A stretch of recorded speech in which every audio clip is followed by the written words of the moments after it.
Alors, quelles sont les 10 universités qui acceptent beaucoup plus d'étudiants internationaux en France? Dans cette vidéo, je vais te donner ces 10 universités-là en te détaillant plusieurs critères qui vont avec. Il faut d'abord savoir quoi. Le pourcentage de l'université ne doit pas t'influencer. Je prends un cas simple. Tu vois une université qui a accepté 30% d'étudiants internationaux et tu vois une autre université qui a accepté 15% d'étudiants internationaux. Tu cours plutôt là où on a accepté 30% des étudiants internationaux sans toutefois regarder certains critères. Ça veut dire quoi? Ne te fie pas juste au pourcentage. J'explique encore cela simple comme d'habitude. Une université qui a accepté 30% d'étudiants internationaux, 30% ça représente peut-être que 10 000 étudiants étrangers, alors que l'autre qui a dit 15%, ça représente peut-être 30 000 étudiants étrangers. Tu vois, le pourcentage t'a compris. Donc, chaque fois quand tu veux faire le choix des universités, cela dépend de plusieurs critères à prendre en considération. Dans cette vidéo, je vais te donner ces 10 universités qui acceptent beaucoup plus d'étudiants internationaux. Oui, c'est basé sur les faits, mes recherches et l'observation. Parce que j'ai accompagné plusieurs personnes, j'ai répondu aux questions de plusieurs personnes en commentaire YouTube et je constate des universités qui les ont acceptées et également avec mes recherches. Donc, du coup, assois-toi, prends une très bonne tasse de café. Là, je crois que ça va aller. Sans toutefois tarder, je vais aller à la première université. C'est quoi? L'université de Strasbourg. L'université de Strasbourg, avec plusieurs formations déjà, accepte beaucoup plus d'étudiants internationaux. Et comme je disais, l'un des critères à prendre également en considération, c'est quoi? La quantité de formation. Plus une université a une grande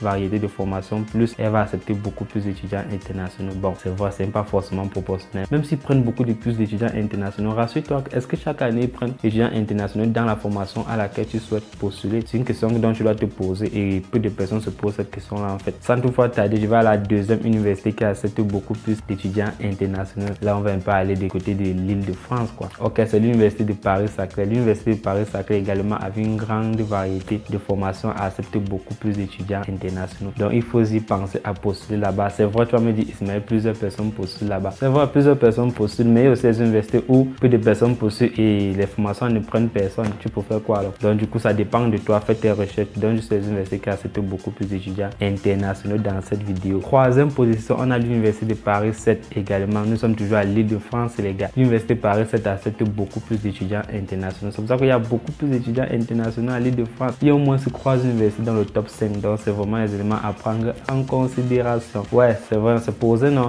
Ok, je vais aller à la quatrième position. La quatrième université qui accepte beaucoup plus d'étudiants internationaux, c'est laquelle? L'université de Paris 1 qui est la Sorbonne. La Sorbonne accepte beaucoup plus d'étudiants internationaux. C'est vrai, tu vas me dire, c'est des universités trop reconnues, tout le monde postule là-bas. Je suis juste en train de vous dire les faits, quoi. Les universités qui acceptent beaucoup plus. Et vous avez pris un cas simple en début de vidéo. Vaut mieux aller là où on prend 30 000 que d'aller où on prend 10 000. C'est vrai, tu vas me dire, les meilleures parties postuler, on prend 30 000.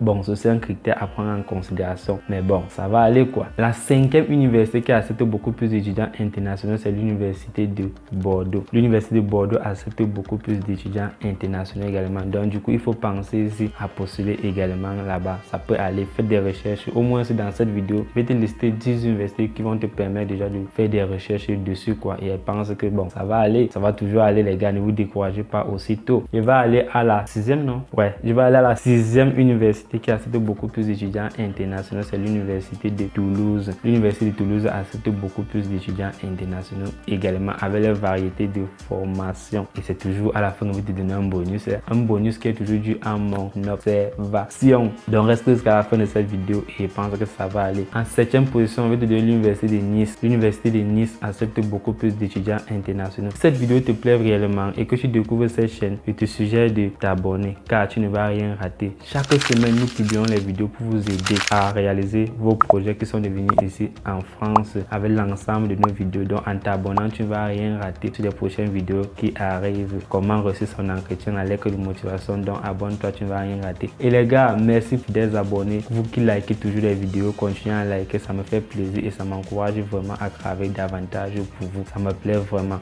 Ok, sans toutefois tarder, quoi, à la 7e université, non? Je vais aller à la 8e université. La 8e université, c'est l'université de Marseille. L'université de Marseille accepte beaucoup plus d'étudiants internationaux, oui, c'est vrai. Donc, du coup, il faut aussi penser là-bas. Ils ont une grande variété de formations. Donc, je pense qu'après ça, ça va aller, quoi. Je vais maintenant aller à la 9e université. L'université qui accepte beaucoup plus d'étudiants internationaux, bien évidemment, c'est l'université de Lyon. L'université de Lyon accepte beaucoup plus d'étudiants internationaux. Avant de donner la dernière université et les l'élément bonus à la fin. Si tu as les difficultés à réaliser ton projet d'études qui est de venir ici en France étudier en passant par Campus France, la rédaction d'une lettre de motivation, un CV, les entretiens, la préparation d'entretien, alors n'hésite pas à contacter nos coprogrammes. Nous sommes en promotion en ce moment, donc profites-en. Le camp est en marche et j'espère que tu ne seras pas contre l'idée de rejoindre nos coprogrammes d'accompagnement. Donc n'hésite pas à nous écrire là via ce numéro et on va vous répondre également. Donc vous pouvez aussi utiliser l'adresse email en description de la vidéo. Ok les gars, sans toutefois tarder, je vais aller à la dernière université. La dernière université qui accepte beaucoup plus d'étudiants internationaux, c'est l'université de Lille. L'université de Lille accepte beaucoup plus d'étudiants internationaux. Ok, je t'ai donné les 10 universités qui acceptent beaucoup plus d'étudiants internationaux. Je vais maintenant aller à l'élément bonus dans lequel tu t'attends, c'est l'université de Clermont-Auvergne. L'université de Clermont-Auvergne accepte beaucoup plus d'étudiants internationaux. Cela est dû à l'observation faite. Donc du coup, pensez-y, faites des recherches dessus et je suis sûr que ça va aller. Soyez concentrés dans vos procédures. Prenez vraiment ça au sérieux les gars, car ça ne joue pas. Campus France n'est pas là pour vous nuire, mais si vous faites mal, je vous garantis que vous n'aurez pas l'acceptation. Et si vous faites bien, peut aller. Surtout quand tu as une bonne note, je suis convaincu que ça va aller. Si nous sommes passés par là, toi aussi tu peux passer par là. Et faites-toi accompagner si nécessaire, parce que moi-même également, comme je dis toujours, je me suis fait accompagner. Il ne faut pas que vous pensez que je ne me suis pas fait accompagner. Je me suis fait accompagner. C'est d'où j'ai eu l'idée de vous aider avec l'ensemble de mes vidéos et vous accompagner également si nécessaire. On se retrouve dans les prochaines vidéos. Ciao.